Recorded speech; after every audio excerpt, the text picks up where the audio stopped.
നല്ല കടുപ്പത്തിലൊരു ചായ എടുക്കട്ടെ. ഇന്നത്തെ ചായ കൂടി നമ്മുടെ വീട്ടിലേതുമല്ല നാട്ടിലേതുമല്ല.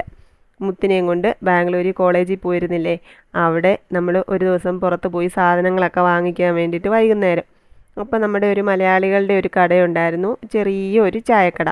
വഴിയോരത്തെ മരത്തണലിൽ ഒരു കുഞ്ഞു കട. അവിടുന്ന് ചായ മേടിച്ചു. കഴിക്കാൻ വേണ്ടിയിട്ട് ഞാൻ ബോണ്ട മേടിച്ചേട്ടോ.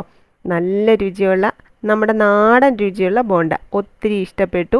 ആ രുചി ഇപ്പോഴും എൻ്റെ നാവിലുണ്ട് സത്യം. ഈ സന്തോഷ നിമിഷങ്ങളൊക്കെ ഞാൻ എൻ്റെ പ്രിയങ്ങൾക്ക് വേണ്ടിയിട്ട് ഷെയർ ചെയ്യുവാണ്. കാരണം എന്താ വെച്ചാൽ മുത്ത് പോയ ദിവസം മുതൽ അവൻ ഹാപ്പിയാണോ, ഓക്കെ ആണോ, സെറ്റായോ എന്നൊക്കെ ചോദിച്ച് ഒരുപാട് പേര് കമൻ്റ് ഇടുന്നുണ്ടായിരുന്നു. അവൻ ഓക്കെയാണ്, ഹാപ്പിയാണ് കേട്ടോ. അവനിവിടെ ഇല്ലാത്തതിൻ്റെ പ്രയാസങ്ങളൊക്കെ ഞാൻ അനുഭവിക്കുന്നുണ്ട്, എന്നാലും കുഴപ്പമില്ല. പിന്നെ മോനുകുട്ടന് നല്ല ഫീലിങ്സ് ഒക്കെ ഉണ്ടായിരുന്നു, സങ്കടമൊക്കെ ഉണ്ടായിരുന്നു. എന്നാലും എല്ലാം ഓക്കെ ആയി വരുന്നുണ്ട്. എല്ലാം നമ്മുടെ ജീവിതത്തിൻ്റെ ഭാഗമാണല്ലോ.